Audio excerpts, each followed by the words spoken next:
that we are all coming from today. University of Colorado Boulder is coming from the Ute, Cheyenne, and Arapaho territories.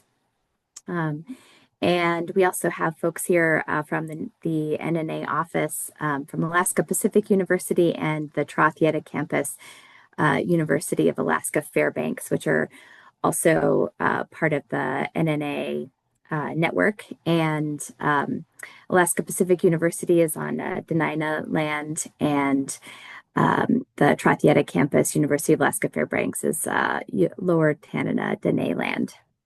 So if you'd like to, we'd love for everyone to share where you're coming from today and put it in the chat.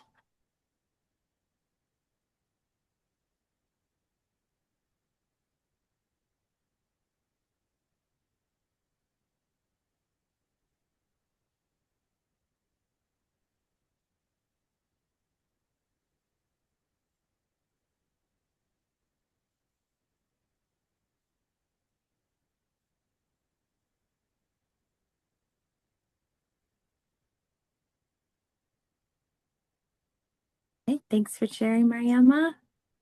Reagan. Looks like we have some people coming in from Fairbanks, Palmer, Boulder, Anchorage. Ah, and even United Kingdom. Great. Thanks for joining us, Katie, all the way over there. Okay. Move to the next slide. Thank you. So for today, before I introduce our speaker, we just want to go over a few expectations. Please remain muted when our speaker or others are talking and asking questions. During questions and the discussion portion, you can raise your hand or type your question into the chat. Please just be mindful of your impact on others and our speaker, and let's remember to assume best intent, and also hold space for being able to, I think, make mistakes and acknowledge those mistakes and move forward. So I would like to introduce our guest speaker today, LaVerne Xilegg Demientieff. And she is from, and her family is from Holy Cross and Anvik, Alaska. She currently resides in Fairbanks, Alaska, and is working as a professor at the University of Alaska Fairbanks. So she has a Bachelor of Social Work, where she has taught since 2006. And she's also a licensed master social worker through the state of Alaska. So I am going to turn it over to LaVerne. LaVerne, thanks so much for joining us today. Deg Xit'an, thank you so much for inviting me. I'm wondering if you guys can hear me all right. Does that sound okay? Awesome. Let me just go ahead and share my screen.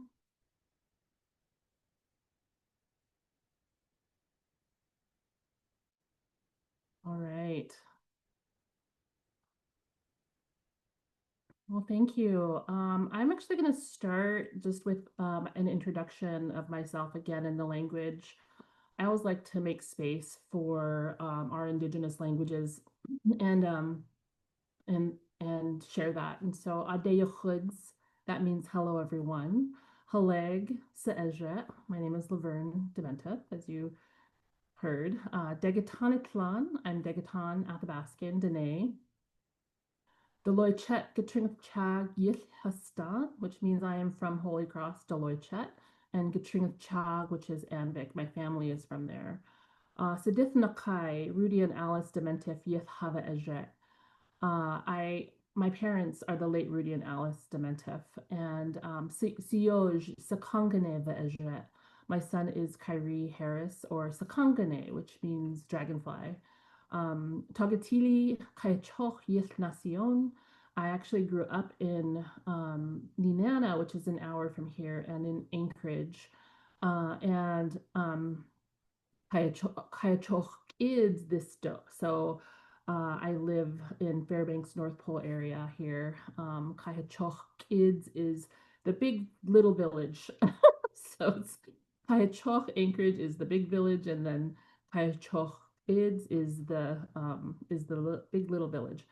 UAF Trafiada Natin Kusinech social work Oho. So I work on Trafiada and in social work, as you heard again. So I just wanted to offer that. I think our languages, the more that we speak them, the more people hear them. We get to keep them around as long as possible and learn from them and all of that. Um, I often also start, I just wanted to share a little bit of the work that I do. Um, I'm really interested right now in this notion of creating a community of care um, and really exploring how to do that within our communities and our organizations, and why that's so important and necessary. And so I titled this presentation Dinayetr, which is our breath or our belief system. And a lot of what I'm sharing, and I have a really long presentation. I'm happy to share it if you want some of the resources from it. However, it is probably a lot longer than what I will be able to get through. But I wanted to offer some of that information. And I've worked very closely with elders over the years. I've taught with elders. We have in our social work program, we have a rural cohort program, which is incorporates elders in that space. And I've worked with so many elders over the years. But, I think that one of the things that I really learned from that is that, the classroom area, the classroom space is a learning space. It's a safe space to be able to engage. And elders help us engage at kind of these higher levels. They bring a lot of safety, a lot of love to the spaces. And so we are able to really kind of be ourselves, bring our whole selves to these spaces, and also just be able to engage at our highest levels, which I've been so grateful to learn from people like Elizabeth Flegel and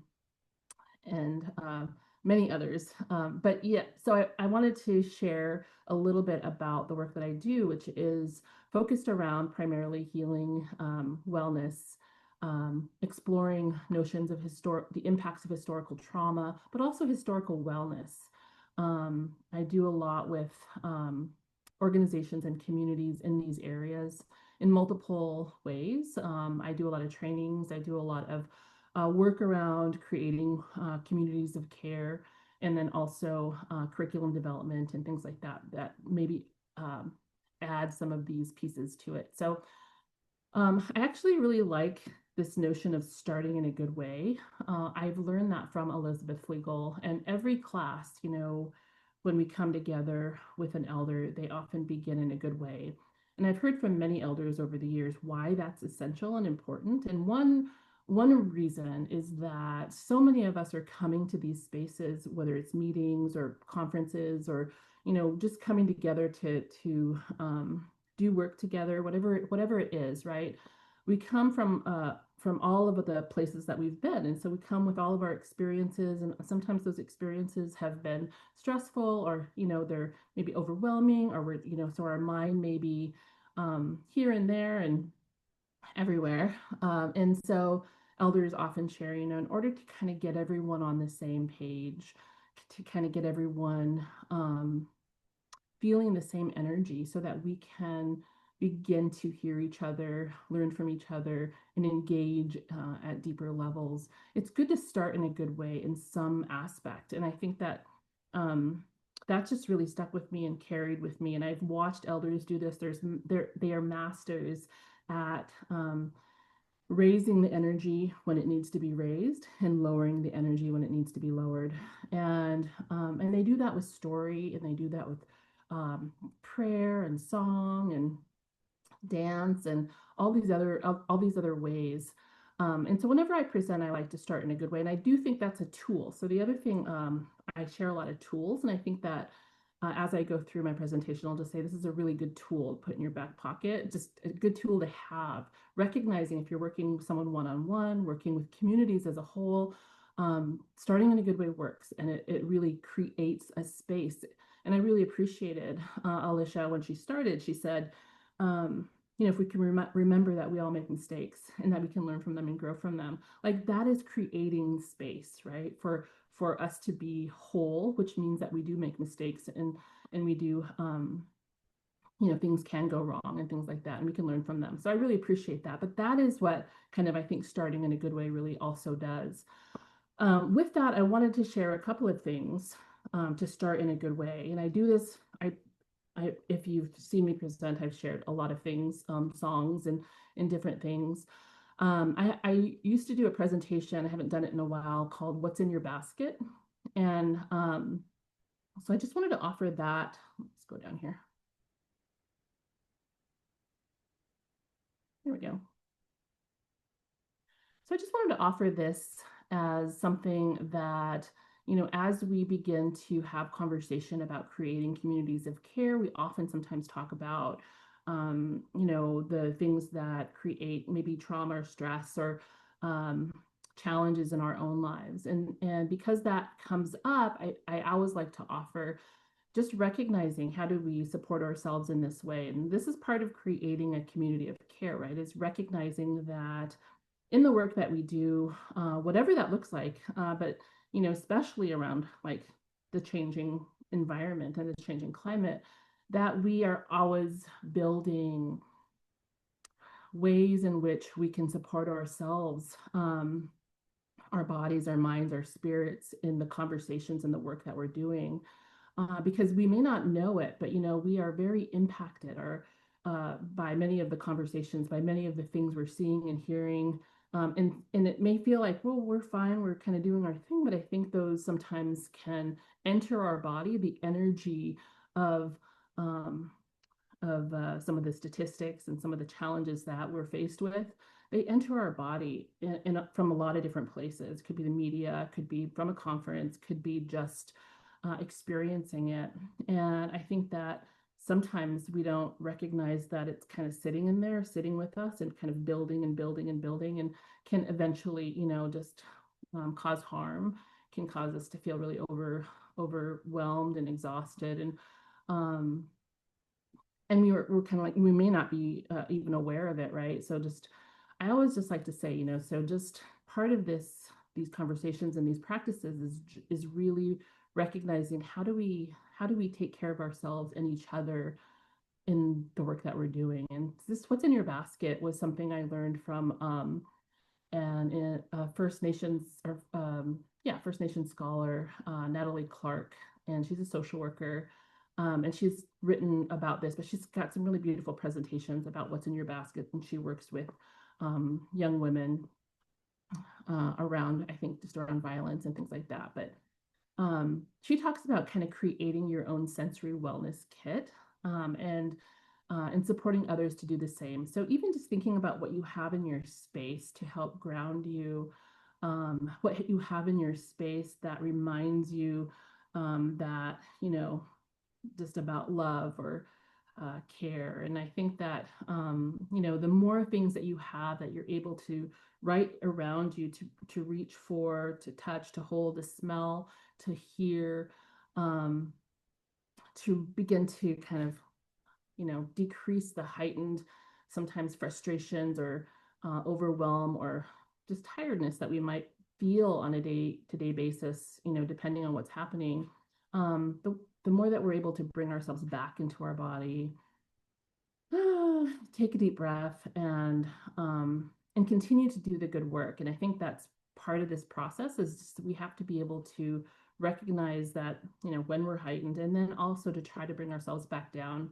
I was talking with my uncle a number of years ago now, and he came to me with some concerns. He just said, I'm worried about you working in an institution where, it's very heady, right?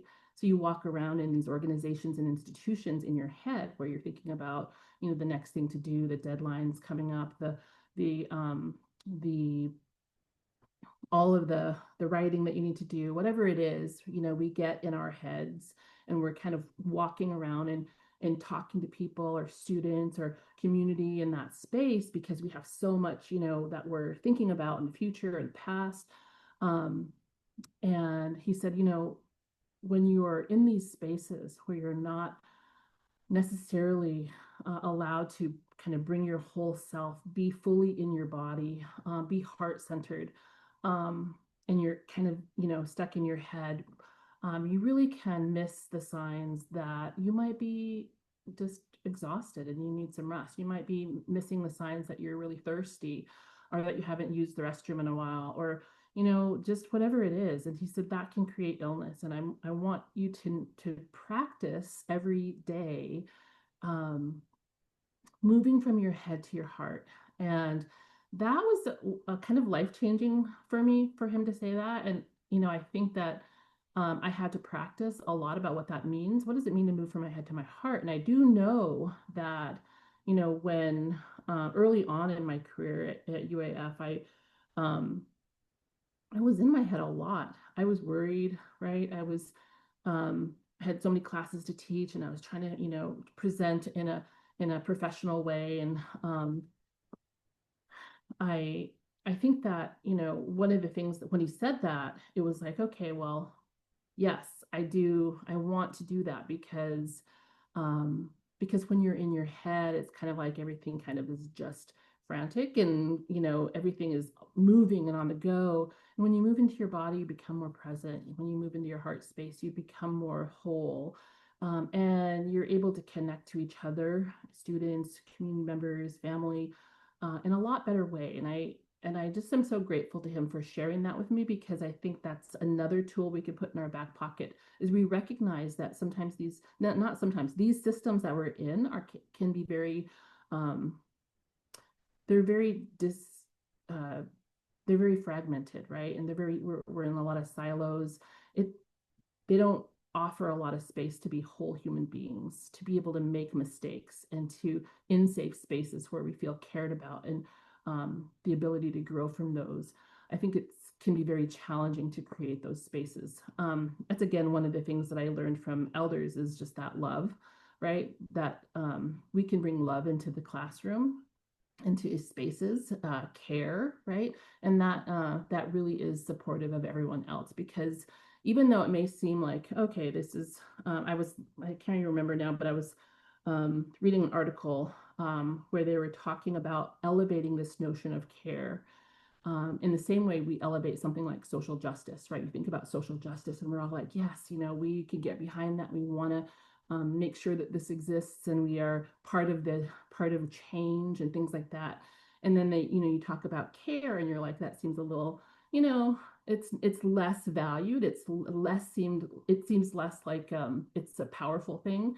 Um, but if you think about it, it's one of the most powerful things, right? And so this article is like it's an economy article where they were just talking about elevating care the same level of like social justice and how powerful that would be if we were able to bring care up into our spaces and all spaces in the same ways. And so I just anyway, I wanted to share this what's in your basket, just thinking about what you have available to you and actually creating very intentionally um, things that will help you navigate the day. I'm not going to read this story, but I often share stories like this. And so The Quiet Duck is another article, a short little piece that my uncle wrote. And The Quiet Duck, I love it because I think everything that we do is an opportunity, right? This space is an opportunity to learn from each other, to engage, to share something, to be able to, build connection and relationship. It's just everything is an opportunity. And if we can look at it that way, I think we can kind of go like, okay, it's an opportunity to bring in language. It's an opportunity to uplift language and culture. It's an opportunity to be seen and heard, to listen, to share strategies, to be whole, to practice, being strength-based, those types of things, right? And I love that my uncle brings in a lot of nature as a teacher. And so in this particular story, um, in The Quiet Duck, uh, my uncle's talking about driving through Anchorage, and he sees this brown duck in the kind of the middle of on the median, right in the middle of the two lanes, and there's a lot of traffic, and he's like, this little brown duck is just kind of sitting there, and at peace, it looked like, just kind of sitting there and enjoying its time and in the middle of this kind of racingness, this racing traffic. And he thought to himself, that's really interesting. And the next day, the same space, he saw in Anchorage, he saw a moose kind of rambling through, um, you know, wherever he was. It was like Midtown or whatever. But and same way, right? There was this like presence about the moose and this strength and this purpose. And he had thought about that he had in the past few weeks been parts of these like trainings and these team meetings and things, and he said everything was kind of like so fast and racing, and it was causing some anxiety and distress and just overwhelm. And he thought what he learned from the duck and the moose and from that experience, that it showed it to him twice, that in the midst of that, right, we can find some levels of peace even in the midst of our racing mind, our racing busy lives. How do we find that place of calm and peace? And those are the kinds of stories that he writes, and I think every time we share, it's an opportunity to say, we can learn from the animals and nature and the environment around us in so many ways. So self-care and community care. I again, I'm really loving talking about this, and I think we've talked about self-care. You guys know what self-care is, and we've talked about it so much, and I think that it becomes a little bit like, oh, I don't want to hear about self-care. But I think that what's important to understand about self-care is that it is essential to the work that we do, right? It involves personal actions to maintain well-being. And it's contextual. That's one of the things I did my dissertation on um, uh, Deg Xit'an wellness. And really, what I learned is that our wellness is contextual, right? What we have right around us, even though we're like a global society now, we have access to so many things. What helps us in the moment is what's right around us, right? And so we have to be thoughtful about what we have available to us, what people have available to them at any moment in time. And I think self-care for so long was talked about as like, join a gym, go on vacation to Hawaii, take a bubble bath. And again, you kind of go, I have no money to go to Hawaii. I don't have, we don't have a gym in my area, and I don't have running water. So like, what are the other things? And I think that's where we've kind of, understood that self-care in that sense can be a really privileged notion, that we are, asking people to take part in this thing that's just very, it's very outside of themselves. And I think that my dissertation with Deg Xit'an wellness was like, okay, yes, it's very contextual, but what we do right around us on a daily basis matters. I had an elder mentor who passed about, gosh, maybe 7 years ago now. But he said wellness is the way that we live our lives. And I thought that always just stuck with me, because for him, wellness was, you know, um, being out on the land and, going fishing and hunting and doing all the things every day, chopping wood and getting wood, right? So all the things, right? That is your well-being. And he said it's just the way that we live our lives. And so self-care, while it's a privileged notion, I think we have to kind of come back to that core, right? That core of it is that we need to be able to recognize how, when we're heightened, when we're living on this at this hypervigilance of like, you know, um, wave of energy, that it actually, if we're there for too long, if we don't intentionally bring ourselves back into our bodies, get rest, take care of our needs, that it's a space for illness.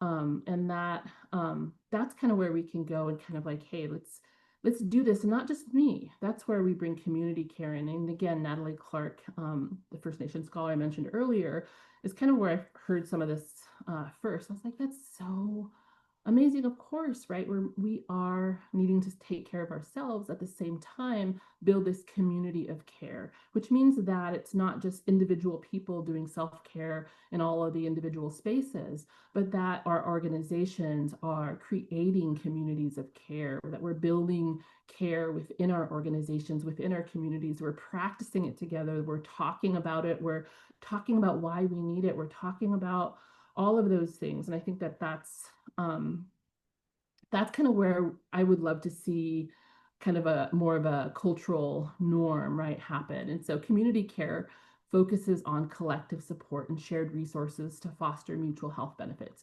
It's relational and it's ongoing. It's something we consistently do. And I think that's the question we can ask ourselves, right? So how do we have a community of care in our organizations or a community of practice? And what is it that we do for ourselves? And are we sharing that? Do we offer that information and knowledge? Because, being a helper, being a healer, being um, people supporting other people uh, can be really difficult, and it's challenging, right? Because we're giving a lot of ourselves and many times to the point of depletion. And again, that can lead to our own illness and things. And so community of care is important to build. And so the question then is, why do we need why do we need to do this, right? Why do we need to focus on this? Why is it essential to talk about care in our world today? And um, I think that one of the things that it helps us to do, and if we think about it in the context of like making huge decisions, collaborating to do something big together, whether it's, um, uh, a grant that we're facilitating, a project that we're leading, a program, or even to the point of like, we have to make decisions about our community and how to keep people safe and what to do, what strategies to do next in order to build infrastructure or move or whatever it is, right? Um, so much of that relies on the our ability to be in relationship, to actually be in communication, to be able to communicate things, to be able to communicate ideas and collaborate.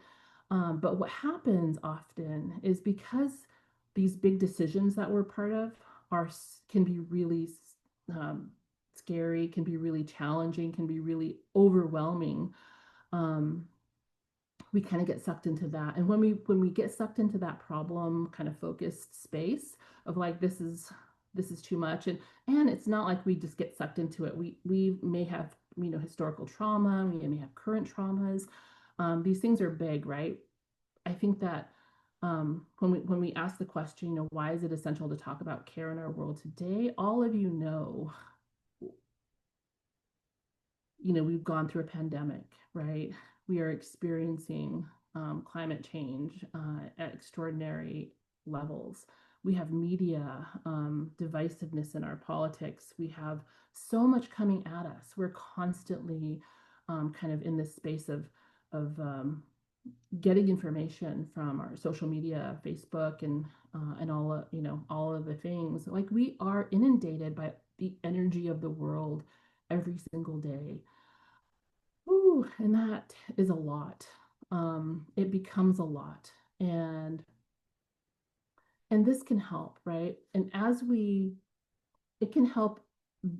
Being a part of that is definitely can empower us and can also create like this energy of to help us kind of move forward and to tackle some of these big things. And it can also put us in this space of um, overwhelm and exhaustion and shut down or reactivity. And I think that when we're in this space of overwhelm, shutdown, reactivity, uh, it's really hard to find solutions. It's really hard to build things. It's really hard to see strengths. It's really hard, right? Because we get kind of in this space of the problems. And I often share with students, there is in social work, there's author named Dennis Salaby, and he writes a lot about strength-based practice.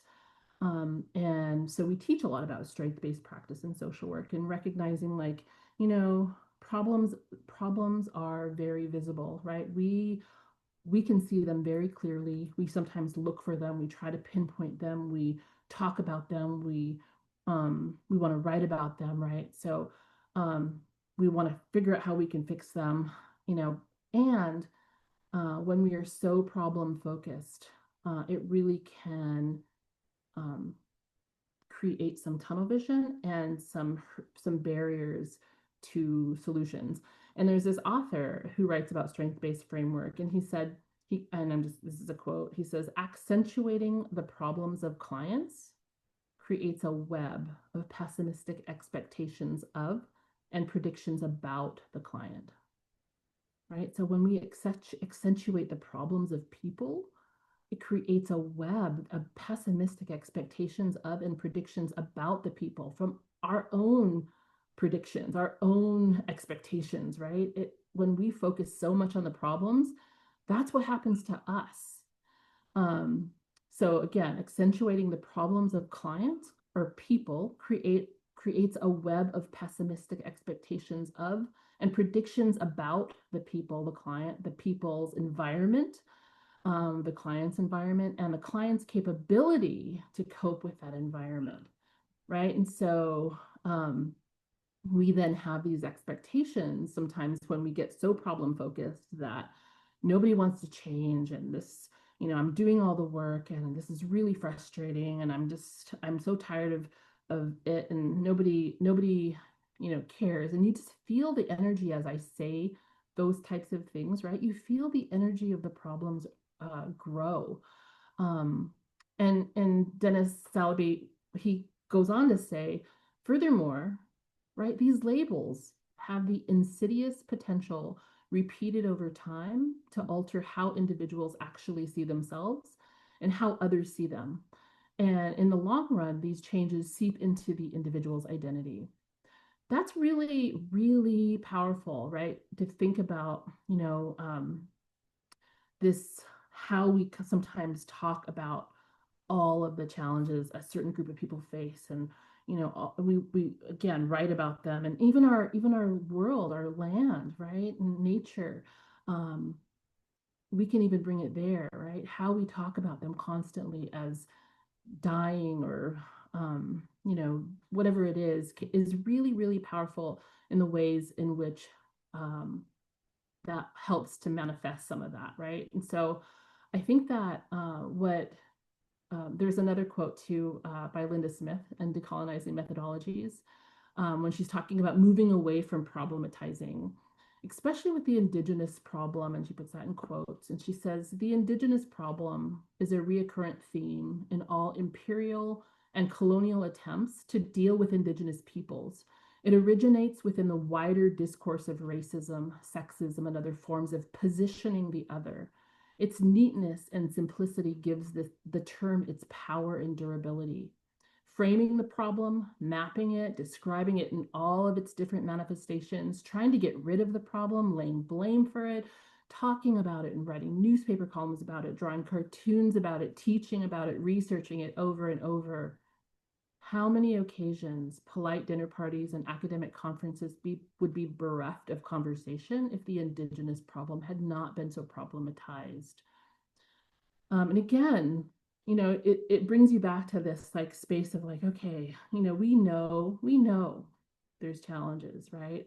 But what creates that energy of strength and solutions and ideas and creativity is to see, to practice and hone our ability to see what's working, what's right, incorporating that element of care for ourselves and for others, that compassion for ourselves and others.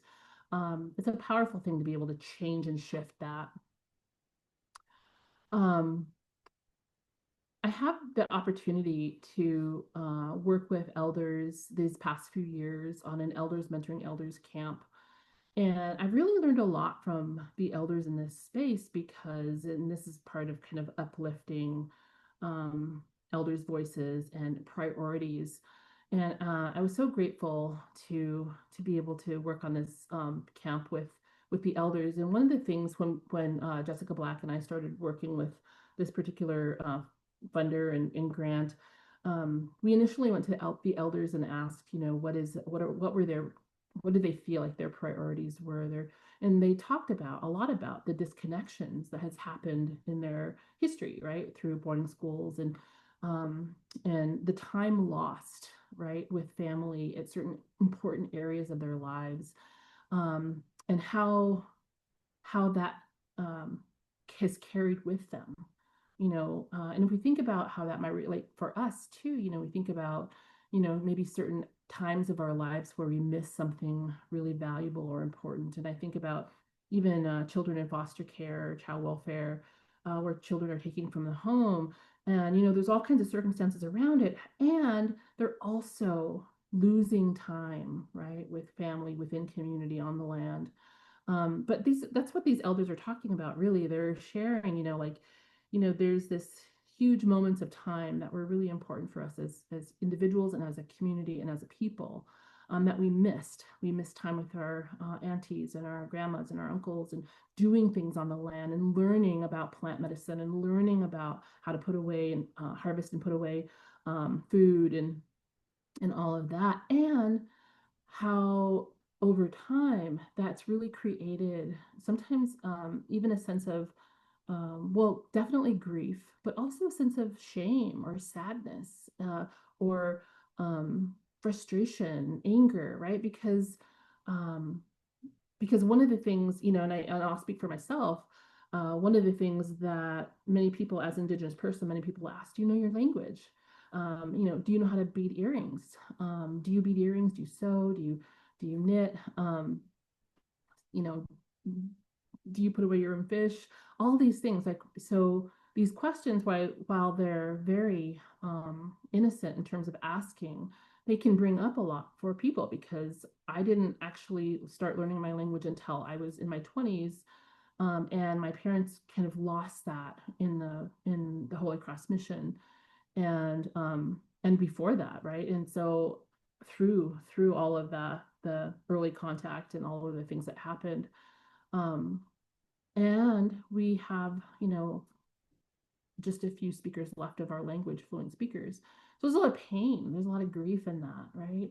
And then there's, you ask if it, do you bead? I have beaded and I have done certain things, but I don't. And didn't grow up doing it. I didn't grow up learning how to do that. And there's sometimes a sense of shame that comes with that, right? And I think that that's something that, especially people that have been, we had to move very early on to Anchorage to be close to the hospital for my mom. My parents were also, had to be away from their family while they were in the mission. There was just a lot that we were disconnected from. Disconnection is so powerful, right? That when we're disconnected from certain things, we can also disconnect from um, culture, from nature, from spirit, from our foods, from our identity, right? From ourselves. And so part of what I love about what the elders are talking about is they want to say, we have to have, there's all this disconnection that's happened. And in order for our culture to go into the future, we have to have elders that share their knowledge, their stories with the next generation. That's how we do it. And if there are elders that are holding back and feel shame around what they don't know or haven't experienced, um, they're not putting themselves out there in the ways that will help our culture go into the future. And so they wanted to create this space of this elders camp, really to explore, right? Like, in a safe place. And the big pieces that we're all in this together. This is not about judgment. This is not about what you don't know, right? It's about, we can learn at any time. And if we are together in community, on the land, doing things together, learning from each other, um, then we can begin to heal that, right? And as elders, young elders would engage in many of these traditional practices, what they thought they didn't know actually kind of shifted to what they did remember. I do remember actually my aunt saying something about this, and I wanted to share that with you. I do remember when my grandpa would show me something like this, and I remember that we had to do it this way. And when we begin to remember, right, our cells remember, our spirits remember that we actually feel really empowered, right? It begins to shift from what I don't know to what I do know. And that's, I think, so it's just the beauty of the elders wanting to create this space for healing. And there's really important aspects to it in regards to like, you know, finding ways to get out of your head with the judgment and all of that, the shame, and just kind of getting out on the land with food, with each other, working with our hands. Like it was a really beautiful thing. Elizabeth Flegel, that second camp, she had was worried about like, just being tired, and maybe not being able to maneuver around the camp like she used to be. And she ended up going, and and during the camp, like she kept saying, I feel so much stronger. I feel so good. I feel so good. I feel more clear. I feel stronger. And that's the power of that, right? That being on the land and in community, doing things with your hands and kind of getting back to that space. I wanted to share that because I think that, um, you know, part of it is that reconnecting. And so disconnection happens in our lives in so many ways. And we even work in spaces that are very siloed and disconnected. So the work of us is not, it's not simple, but something that we can focus on is how do we help people, how do we help ourselves connect back up, right? To reconnect to things. How do we help others to do the same so that we can show up as whole human beings, as and begin to heal from this disconnection. I'm talking about, this is an example about Alaska Native Indigenous people, but I think we all have been disconnected through colonization, right? In many ways. And so it's not just an Indigenous thing. It's like, how, in what ways have we been disconnected?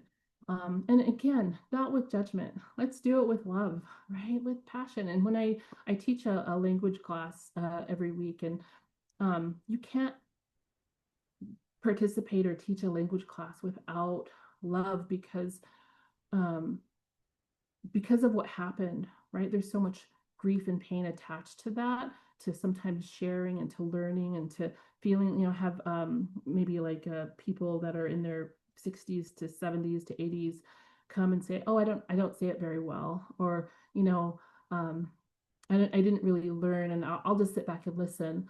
And of course, that's okay. Everything's okay. And it's a part of that process of like recognizing like there has been so much trauma from around the language from the boarding school area colonization and just people um, uh, trying to navigate that, that we can't we when we share language, we have to help people see that there's joy and love and support, and that it's fun, and that we are all in this together, like we've experienced this. So it's so important to kind of call out this judgy piece that sometimes we can get into in our society and say, let's create a space where there's no judgment. Again, go back to what Alicia said at the beginning, because it's just a powerful statement. Like, hey, we're all humans. We're going to make mistakes. I mean, if we do, let's learn from them and grow. That's really a tool, right? It's a tool to create space. So we can create, share sentiments like that in the work that we do so that people feel like, okay, thank you for saying that because I'm feeling a little, whatever, I'm nervous, or I don't know exactly what's going on, or, whatever. So we create that spaces for people to show up and be okay. If you want to learn more about the Elders Camp, there's a couple of cool videos that Frame here at UAF, Maya Salganek and her students have created around it. And I'm happy to share that information if you're interested in learning more about that. Um, I don't have time to really go into a lot of like, you know, the what is toxic stress, what is how does trauma impact our bodies? But I will say that, um, and I'll share this one maybe a little bit. Well, I'll go back to this one. So, toxic stress and unresolved trauma impact our ability to be in relationship.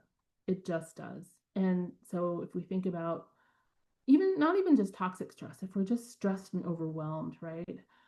It impacts our ability to be in relationship, which is essential for collective decision making, teamwork, and healing.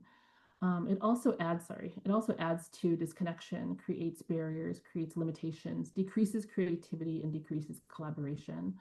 Um, so, why does it do that? This is the part I don't have a lot of time here to talk about, but if you haven't watched like an ACEs adverse childhood experiences video, there's a really great one by Nadine Burke Harris where it helps you understand like what happens to our bodies when we are in this constant state of like overwhelm, exhaustion, and stress, and how that can create us to kind of flip our lids, to kind of overreact or react with maybe anger or just, with that kind of energy. It happens to all of us, right? And it's again not about judging ourselves. It's about understanding, like, yeah, I'm doing a lot. Like I've got a lot going on, and I need to we have to figure out ways to support ourselves and each other. So this one is just a great tool, the hand model of the brain, because it just reminds us, like, that if we're coming to a space with from our emotional brain, right? And we can be put there very quickly if we are triggered by just, could be anything, honestly, but just anything that stresses us out or creates overwhelm in our lives. Sometimes we move to our emotional brain and we're just like in that, oh, and it, Dan Siegel talks about it as kind of like flipping our frontal cortex offline. It really kind of creates that, and very easily, um, can can move our frontal cortex offline, which means that, of course, our frontal cortex is the reasoning and the all of the things that we need to make good decisions. And so, how do we bring that back down so that we're back in our kind of in our frontal cortex, or at least in good balance with that, right? And part of that is creating these communities of care, is teaching, like how can we bring ourselves back down, back into our thinking brain, our relaxed state of mind, back into a heart-centered space. Um, and there's a lot of tools that exist out there to do that. And I think that for me, it's a work in progress. I have a trauma history. I also have a resilience history. And so I know that in my trauma history, I can go from 0 to 100 pretty quick. And that it really kind of, it's hurt my body in the past and it's hurt others. Even something as simple as like, I don't know, I used to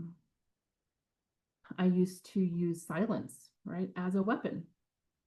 And I had to understand that was a weapon. That hurt people when I was silent, when I was upset and I didn't say anything, or I wouldn't engage, right? And I was using that as part of my own control and as a weapon for my own protection, but also to let other people know, like, I'm not okay with that. And I didn't understand how painful it was for other people to feel that from me. Um, and there's many instances like this, that when we have these open conversations or sharing things like this, other people can resonate because we all have something, right? And I think that, with the Elders Mentoring Elders Camp, it really resonates with people. I've done many presentations on that over the years, and it resonates with people because people have felt also disconnection. They've felt grief from not having grown up learning something or doing something. Same thing, right? So we can have these conversations that create a culture of awareness of like, I don't have to hold this in myself and feel ashamed about it. This is being part of being human, and also helping each other learn, like someone else that maybe uses silence as a weapon, we can have a conversation, we can grow in our understanding of how, why and how we're doing that. I mentioned I have a trauma history, and when I was, growing up in my early adulthood and young adulthood and early adulthood, um, my siblings and I would talk about some of that trauma, and I would shake, uncontrollably shake. And I didn't understand. I didn't really know about how trauma impacts the body, but I realized that after I started learning that part of that process of shaking was releasing some of that was being stuck and stored in my body as energy. And because I didn't understand it, I was like holding on to it so bad. I never told anybody about it. I was like ashamed of it. I was like, why am I shaking, and why can't I stop shaking? And I don't want to say anything because it's so embarrassing. And what does that mean about me? What's wrong with me? Right. And as I started learning, I was like, okay, this process of shaking really was that release. And then I told my brother about it, and he's like, "Oh my God, I totally shake too when I talk." I was like, "No way, we never told anybody." But you see how like we hold on to these things that we think are so big, and we don't understand them, and it becomes a part of like something's wrong with us, instead of this is something that happens to us as human beings.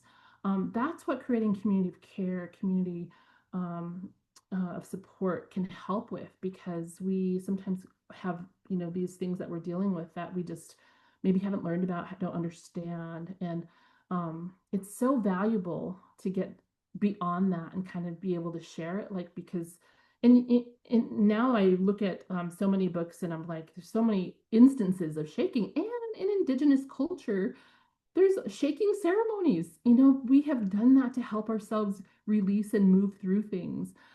In the past, almost everything that I've learned about trauma, I can relate to something that Indigenous people have done historically, over the thousands of years, to help support them in the community, through whatever they were faced with.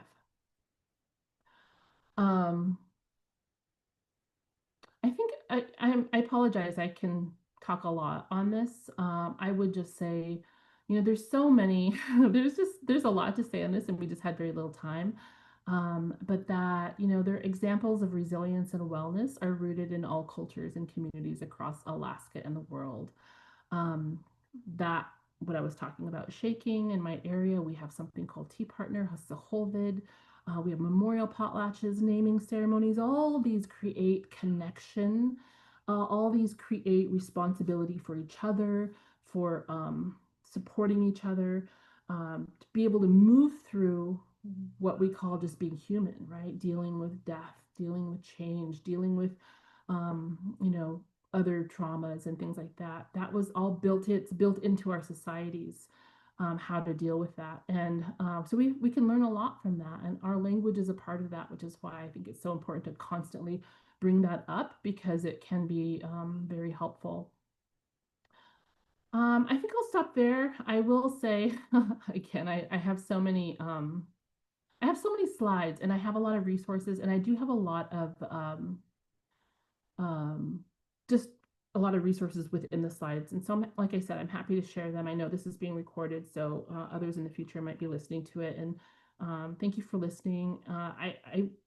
These are some questions I think that I would pose, right? In what ways are you creating a community of care with youth, families, organizations, or communities? What tools are you using to self-reflect and practice well-being in your life and work? Who are your support systems? Who do you turn to? And what's in your basket? Who are you sharing your basket with? And maybe I'll leave it at that. And I know there's also a few slides that you have to share, Alicia and Anne, as well. Thank you so much for inviting me.